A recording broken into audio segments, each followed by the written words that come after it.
Interview. Bonjour à tous et à toutes, bienvenue sur Rive FM, à ceux qui nous rejoignent. Aujourd'hui, nous sommes au Café Théâtre L'Imprimerie avec un artiste qui va se produire ce soir, mais qui se produit régulièrement sur toute la France, je suppose. C'est Cyril Yassy. Bonjour Cyril.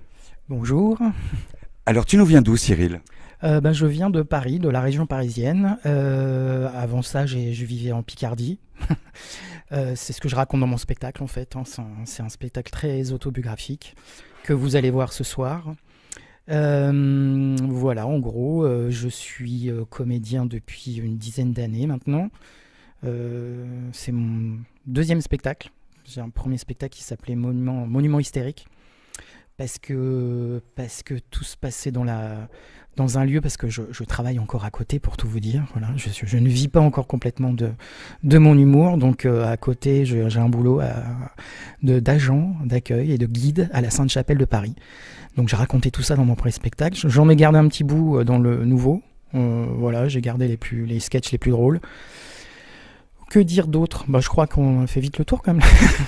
Quand on est agent d'accueil, ça permet aussi peut-être d'avoir des anecdotes et on est en contact avec le public finalement, et ça permet peut-être d'avoir aussi des choses drôles à raconter. J'avoue que le contact avec le public, c'est une source inépuisable d'inspiration. En plus là, c'est un endroit où les gens viennent du monde entier, donc dans mon spectacle, je caricature des Espagnols, des Italiens, des Américains, enfin bon, tout le monde y passe, quoi, vraiment. Et puis bien sûr le touriste français, évidemment. Tu écris tes textes toi-même, comment ça se passe ? Tu les essayes ? Comment ça se passe quand un humoriste il veut faire un spectacle ?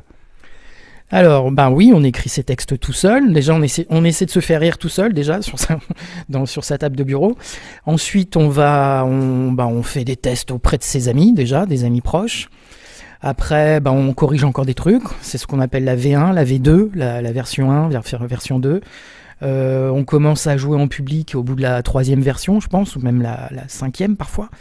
On teste encore, on teste, et puis, quand on a bien testé, en général, il reste quelque chose d'assez drôle, quoi, qu'on peut présenter dans un spectacle.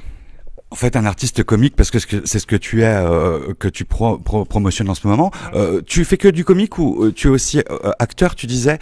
Est-ce que tu fais autre chose aussi, du dramatique ou des choses comme ça ?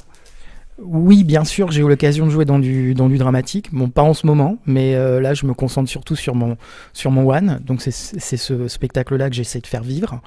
Mais oui, bien sûr, j'ai joué des drames aussi, ouais. Alors, comment s'appelle ce spectacle ? Ce spectacle s'appelle Mal ajusté, en fait. Parce qu'on est tous mal ajustés, je pense. Surtout en ce moment, finalement, on a du mal à s'ajuster, même quand on essaye, et c'est compliqué. La vie aussi actuelle est compliquée pour les artistes. Un Covid qui a été long, finalement, 2 ans de difficultés, de fermeture des établissements, de réouverture, de passe vaccinal. Moi-même n'étant pas vacciné, je ne peux pas aller à ton spectacle ou à d'autres. J'attends une semaine, on va voir si ça se déroule bien encore. Merci d'ailleurs pour avoir accepté cette interview avant ton spectacle. Tu vas le promotionner où après, parce que cette interview n'est pas diffusée le soir même de ton spectacle. On pourra te voir où, comment, quand Alors j'ai une grosse date, j'ai un showcase à Paris, le jeudi 24 mars à 19h30, voilà. Donc un showcase, c'est avec le public, bien sûr, mais il y a aussi des pros, des journalistes, voilà. Donc pour essayer de faire que ça donne un peu plus d'ampleur au spectacle encore. Ensuite, je dois avoir une date au Citron Bleu à Toulouse. Qu'est-ce que j'ai encore ? Je n'ai pas les dates en tête, mais si vous voulez me suivre sur les réseaux sociaux, si ça vous intéresse, c'est ma page fan s'appelle tout simplement Cyril Yassy, IASCI. Voilà, c'est tout simple, Cyril Yassy. On peut retrouver des vidéos de toi aussi ? Ouais, j'ai une page YouTube. Alors je l'ai pas trop alimentée, mais oui, j'ai une page YouTube. Et sinon, j'ai une autre page Facebook où je raconte mon spectacle, parce que je dessine aussi à côté, et je raconte mon spectacle en bande dessinée, et ça s'appelle Mal ajusté, le spectacle en BD. Ah, c'est sympa. On peut peut-être un jour retrouver cette BD en vente après ton spectacle ? Les gens, je suis en train de la produire. En fait, j'essaie de faire ce qu'on appelle le dessin du lundi. C'est un rendez-vous enfin hebdomadaire. Enfin, j'essaie de le faire, des fois c'est un peu compliqué avec toutes mes activités entre le boulot, le spectacle et les déplacements et tout ça, donc ça prend du temps quand même de dessiner. Mais oui, j'espère bien un jour la publier. Ouais.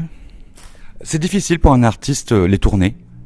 Oui, oui, c'est compliqué parce qu'on est seul dans sa chambre d'hôtel. Enfin, c'est souvent le cliché de l'artiste seul dans sa chambre d'hôtel, mais c'est aussi plein de rencontres, plein de gens aussi qu'on voit. Enfin, c'est extraordinaire aussi, quoi. Ça nous permet de sortir Paris et de voir aussi la province finalement. Ouais, complètement, bien sûr, évidemment. Ouais.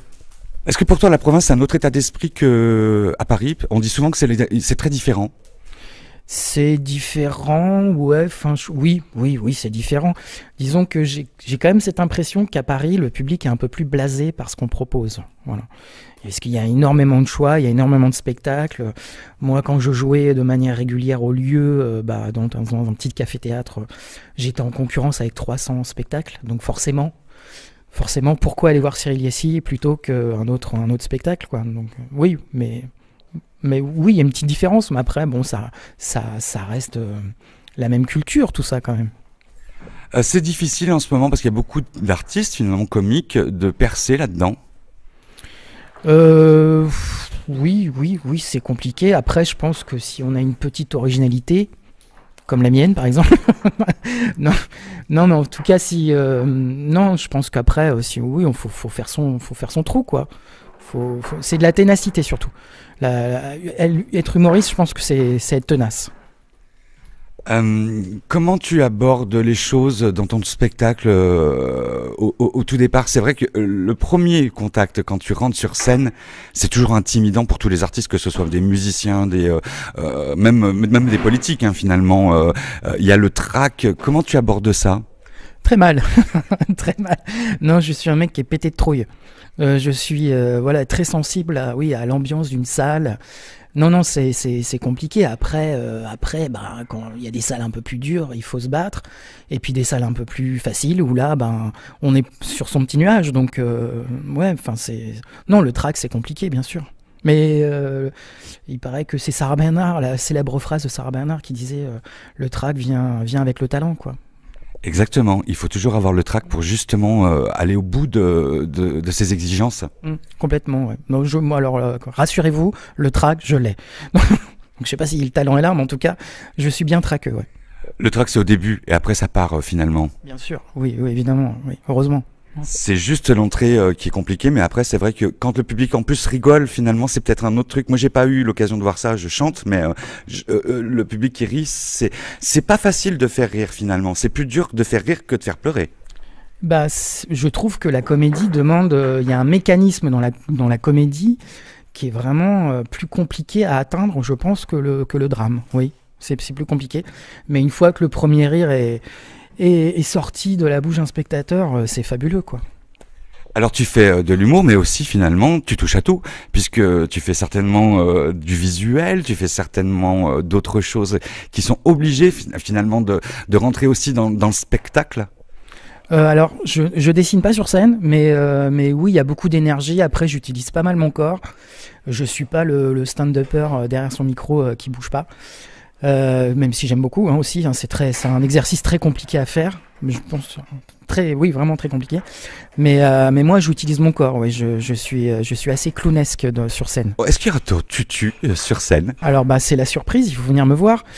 Oui, je mets le tutu sur scène, oui. Qu'est-ce que tu peux dire aux gens qui te suivent? Un petit message? Merci d'être là, tout simplement. Merci de me suivre, merci de me soutenir parce que on en a besoin, surtout qu'avec la période qu'on a traversée là de Covid et tout, où on était non essentiel. C'est chouette d'avoir des gens derrière vous, qui croient en vous et qui vous supportent, quoi. Donc qui vous soutiennent. Donc merci. Est-ce que cette période de pause finalement pendant 2 ans t'a inspiré et t'a permis d'écrire plus?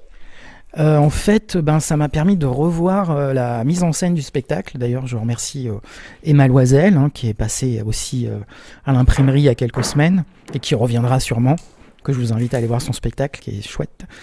Donc avec Emma Loisel, pendant ce confinement, on a retravaillé la mise en scène. Enfin, c'est toujours un perpétuel travail en fait. Le spectacle c'est jamais, comment dire, c'est jamais terminé en fait. Il y a toujours des choses à revoir.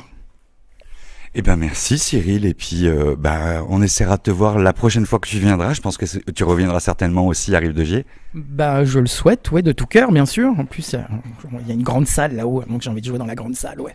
Elle est magnifique en plus, elle a été toute refaite à neuf, le théâtre a été refait à neuf par la mairie de Rive de Gier. J'incite tout le monde à venir voir aussi comment ça se passe. Si vous n'avez pas le pass, il reste plus qu'une semaine et puis on pourra enfin venir tous ensemble et augmenter un petit peu la population pour voir des spectacles ripagériens ou qui viennent d'ailleurs pour être promotionnés sur Rive de Gier. Un petit message pour notre radio, pour les auditeurs? Eh ben coucou à tous. Voilà, Rive FM. Je vous souhaite une très belle journée de ma part. Voilà, je vous embrasse. Merci Cyril. Bah écoutez, asseyez-vous, restez debout. Enfin, on est prêt pour le show. Nom de Dieu, que ce corps, il est tendu. Il est tout détendu. Je m'appelle Cyril Yassi, je viens de Picardie. Ça m'arrive des fois de faire des gens qu'on connaît pas, mais je les imite. C'est pas moi. On n'a pas compris. T'as toujours été con, Jacqueline. Je vous en montrerai quelques-uns et je vous jure que tout ce qui va suivre est vrai. Hein. Paf, paf, paf, paf, paf, la bichette. Delphine. Culé. Oh. Je peux vous raconter ou pas? On touche le fond, monsieur Flavzy. Faut pas leur faire peur, sinon ils meurent. Je ne vous aime pas. Allez, barrez-vous. On est fermé. C'est chiant, hein. On se pose un petit peu, ça fait du bien, hein. On réfléchit. C'est la soirée mal ajustée.